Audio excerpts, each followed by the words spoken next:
Madame, Monsieur, bonsoir. Nous sommes le jeudi 5 septembre. Voici les titres de cette édition.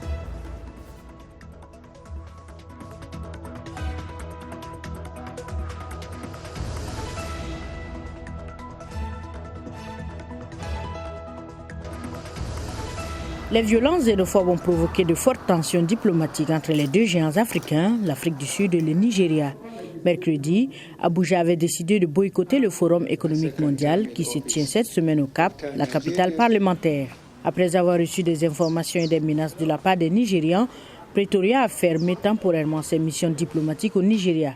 Plusieurs pays et personnalités africains ont fait part de leur inquiétude, appelant aussi à l'apaisement. Les relations entre l'Afrique du Sud et le Nigeria sont bien plus fortes que les défis auxquels nous sommes confrontés. Il y a une forte volonté politique entre les dirigeants des deux pays. Nous avons déjà vécu cela auparavant, bien que pas dans ce format. Et ce sont les très solides relations diplomatiques que nous entretenons avec le Nigeria qui ont contribué à apporter des solutions aux problèmes auxquels nous sommes confrontés. Au Nigeria, les avis sont partagés. Pour certains, il faut appliquer la loi du talion. L'ambassade doit être fermée, mais pas seulement l'ambassade, d'autres entreprises sud-africaines également. Je parle de DSTV, MTN. Elles doivent fermer, ces sociétés doivent disparaître. Nous devons faire en sorte que notre gouvernement leur fasse savoir que nous avons le droit d'agir lorsque nos citoyens sont menacés et tués dans leur pays. D'autres, par contre, tentent d'apaiser les esprits. Voyons-nous comme des frères et mettons un terme à la réaction négative face à ce qui s'est passé, car dans la mesure où nous essayons de nous opposer à ce que les Sud-Africains nous ont fait, nous nous opposons en même temps à nous-mêmes. Un message d'apaisement qui passe difficilement dans certains pays. En République démocratique du Congo, plusieurs dizaines de personnes se sont rassemblées devant le consulat d'Afrique du Sud à Lubumbashi. Le propriétaire d'une compagnie aérienne nigériane privée a offert d'évacuer des Nigérians à bord d'un avion mis à leur disposition gratuitement. Une conférence de presse en réaction à ce qu'ils considèrent inacceptable. Les opposants à la modification de la Constitution n'entendent pas participer aux consultations que vient de proposer le président Condé. Pour nous, cette sortie de M. le Président de la République hier est un faux débat, est un non-événement dans la mesure où on ne peut pas accepter de dialoguer sur un coup d'État constitutionnel. La position du chef de l'État guinéen était très attendue dans le pays. Il a souhaité l'organisation des élections législatives avant la fin de l'année. Son adresse mercredi soir à la nation ne semble pas convaincre ce commerçant. Nouvelle constitution, selon moi, c'est un faux débat. C'est un faux débat. Le chef d'État lui-même en personne, son deuxième mandat, il a dit devant le monde entier que je respecte et je ferai respecter la constitution. Pourquoi la renouveler? Quelle erreur là-bas? Moi, je ne vois pas l'importance là-dessus. Les opposants au changement constitutionnel en Guinée accusent le président Condé de chercher à se frayer une voie vers un troisième mandat. Sont de cloches différentes dans la mouvance présidentielle. Selon les défenseurs d'une nouvelle constitution, seul un référendum mettrait fin au débat. On ne sera pas d'accord sur tout, mais on sera d'accord sur l'essentiel. L'essentiel voudrait que la minorité doit accepter de rester derrière la majorité. Et c'est pourquoi nous nous demandons l'établissement d'une nouvelle constitution à travers un référendum. S'ils sont majoritaires, nous serons obligés de les rejoindre. S'ils sont minoritaires, ils seront obligés aussi de nous rejoindre. C'est ça la règle de la démocratie. Pour les opposants au changement constitutionnel, il n'y aura pas de consultation. Selon eux, il n'y a pas de débat sur ce qu'ils qualifient de parjure. Devant un parterre d'autorités politiques et civiles du Mozambique, le souverain pontife a rendu hommage aux efforts qui depuis des décennies sont déployés afin que la paix redevienne la norme. Il a noté les progrès enregistrés dans les domaines de l'éducation et de la santé. Mais sans égalité des chances, les différentes formes d'agression et de guerre trouveront un terrain fertile qui, tôt ou tard, provoquera l'explosion, a prévenu le pape François.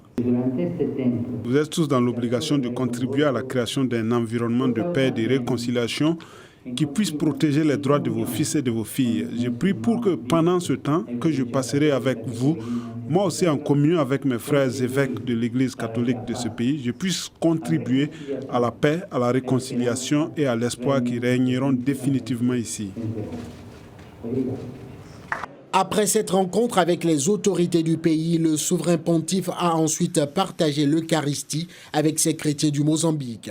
Il avait donné rendez-vous à 5000 jeunes de toutes confessions dans un gymnase plein à craquer où il a été accueilli par le mot scandé à répétition de réconciliation et de jeux de scène illustrant la défaite des armes. Il a essayé de transmettre un message d'unification. Il veut que nous soyons ensemble afin de parvenir à la paix, à l'espoir et à la réconciliation. Avec la paix, la réconciliation et l'espoir, nous pouvons améliorer et développer notre pays. Après cette étape du Mozambique, le pape se rendra aujourd'hui à Madagascar. Il doit conclure sa deuxième tournée sur le continent africain, à l'île Maurice, où il est attendu lundi. La ville de Douvres, l'une des plus importantes portes d'entrée au Royaume-Uni. Chaque jour, 10 000 poids lourds la traversent. Pièces de voitures, fruits frais, bétail, médicaments. Les produits transportés sont divers et variés. Et pour la majorité de ces camions, il n'y a pas de contrôle douanier. Mais un Brexit sans accord perturbera ce port de transit, ce qui pourrait affecter la moitié des exportations britanniques. Hormis les droits de douane qui sont relativement peu importants, un Brexit sans accord veut dire le retour des contrôles aux frontières. Et le contrôle des marchandises apportera du retard et affectera toutes ces entreprises qui travaillent selon des horaires très serrés. Et ce sera tout leur modèle commercial qui sera ébranlé. Les constructeurs automobiles tels que Nissan, Honda et Ford en feront les frais. Idem pour Airbus qui fabrique ses ailes d'avion en Grande-Bretagne. Les chercheurs mettent en garde également contre une éventuelle hausse des prix et une pénurie de produits frais. Un scénario que le gouvernement britannique a d'ores et déjà rejeté. Le pays va être prêt pour une sortie sans accord d'après Londres qui va débloquer 2 milliards de livres de plus en vue du No Deal. Cela signifie davantage d'argent aux frontières, plus d'infrastructures de transport dans nos ports et un soutien accru aux entreprises. Quant au président américain Donald Trump, il a promis un accord commercial avec la Grande-Bretagne après le Brexit. À Bruxelles, l'UE promet 780 millions d'euros d'aide aux pays membres en cas de Brexit sans accord. Afin d'être totalement prêts, nous avons fait les propositions législatives nécessaires. Mieux vaut prévenir que guérir. La date butoir du 31 octobre se profile à grands pas alors que le chaos politique est loin d'être terminé à Westminster. L'Europe envisage le pire, faute d'un accord. Située à 2 pas de la cathédrale de Dakar, Sainte-Jeanne d'Arc, l'une des écoles les plus réputées du Sénégal, est fréquentée par les enfants de familles aisées. Des religieuses catholiques qui y travaillent portent un voile, mais elles interdisent aux apprenants d'en porter.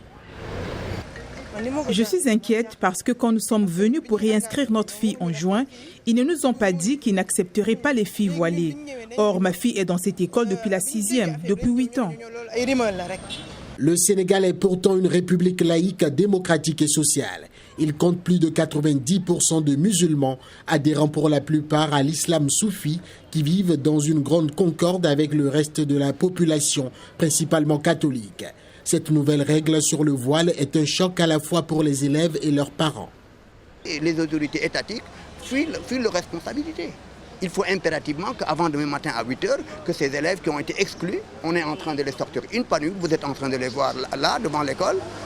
On est en train de les sortir une par une. Il faudrait prendre une décision définitive. On s'est fait un peu humilier devant tous nos camarades parce à cause du port du voile, alors que dans le règlement intérieur de l'école, ils avaient dit tête découverte.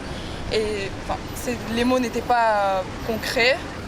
La direction de l'école dit avoir pourtant précisé aux parents il y a quelques mois que la congrégation des Sœurs de Saint-Joseph de Cluny, dont elle dépend, avait décidé que la tenue autorisée se composera à partir de la rentrée de septembre 2019 de l'uniforme habituel avec une tête découverte aussi bien pour les filles que les garçons.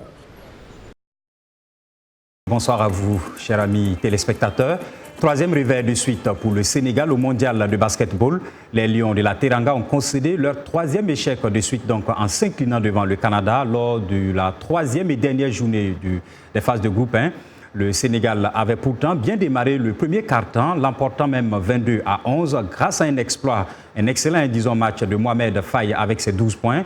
Mais Maurice Ndou et ses partenaires ont mal négocié le deuxième et conséquence, les Canadiens ont vite remis les pendules à l'heure avant de revenir en tête à la pause avec un petit point d'avance 33-32. La deuxième partie a été une formalité pour le Canada qui s'est largement imposé 82-60, soit 22 points d'écart. 3 matchs et 3 défaites donc pour le Sénégal qui dit au revoir du même coup au mondial de basketball Chine 2019, tout comme les 4 autres représentants africains.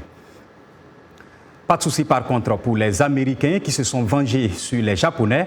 Passé près de l'humiliation face à la Turquie mardi, Team USA a pulvérisé le Japon 98-45 en clôture du premier tour. Les Américains ont levé même le pied après 3 quarts-temps alors que l'écart était déjà de 53 points.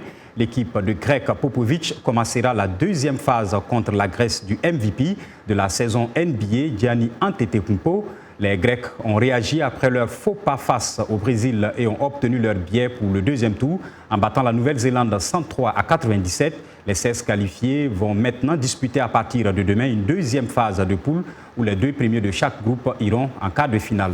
Et puis un mot de tennis avant de se quitter bien sûr. Rafael Nadal a rejoint les demi-finales de l'US Open, ici donc aux États-Unis. Le numéro 2 mondial a mis près de 3 heures pour battre l'Argentin Diego Schwartzman 6-4, 7-5, 6-2.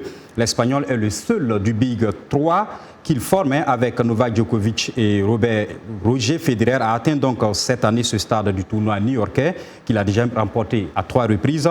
Et pour une place en finale, eh bien, Nadal affrontera l'Italien Matteo Berrettini qui a battu le Français Gaël Monfils donc en quart.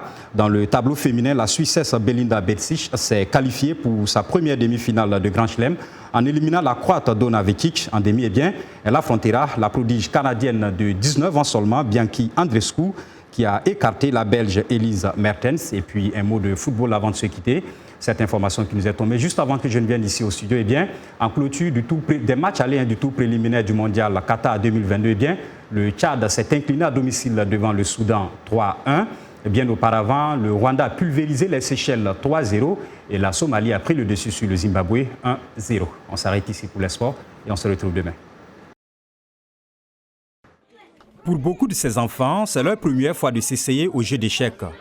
Chaque semaine, une centaine d'entre eux se réunissent dans ce club, dans un bidonville de Lagos, pour apprendre les rudiments de ce sport mentalement exigeant. Nous enseignons les bases aux débutants, le nom des pièces d'échecs, leurs points, leurs valeurs. Ensuite, combien de carrés il y a sur un échiquier, comment un pion se déplace et les attaques. Sous cette modeste tente installée dans la cour d'un bar, Tunde Onakoya distribue des pourboires. Il a grandi dans ce quartier défavorisé et est devenu un joueur professionnel d'échecs, faisant de lui une réussite locale. Il y a 1 an, il a mis en place le projet Chess in Slum pour initier au jeu les enfants issus des mêmes conditions que lui. Onakoya estime en fait que les leçons apprises aux échecs peuvent être appliquées à la vie. Ils apprennent des compétences en jouant aux échecs, des compétences comme la pensée critique, la communication, la créativité. Ils apprennent à penser stratégiquement, ils apprennent des compétences en résolution de problèmes. Et ces compétences sont pertinentes et serviront tout au long de leur existence. Juste quelques leçons reçues ce jour et les enfants sont heureux de ce qu'ils ont appris. Cela m'apprend à réfléchir rapidement et à comprendre rapidement les choses. Les échecs m'apprennent à faire des calculs rapides. Jamiu est l'un des meilleurs joueurs du club. Il vit dans ce bidonville avec sa mère handicapée. Après avoir remporté un tournoi en avril, un donateur impressionné a parrainé son éducation secondaire. Les échecs m'aideront à devenir ingénieur en mécanique en me permettant d'aller à l'école et de m'acheter des livres. Je veux être ingénieur en mécanique quand je serai grand. C'est ainsi que ce sport cérébral, créé au XVIe siècle en Inde, prouve une fois de plus sa longévité en transformant des vies dans les bidonvilles de Lagos. Et c'est la fin, c'est avec ces images que je vous dis au revoir. Merci de votre fidélité à VOA Afrique. Très bonne soirée à tous.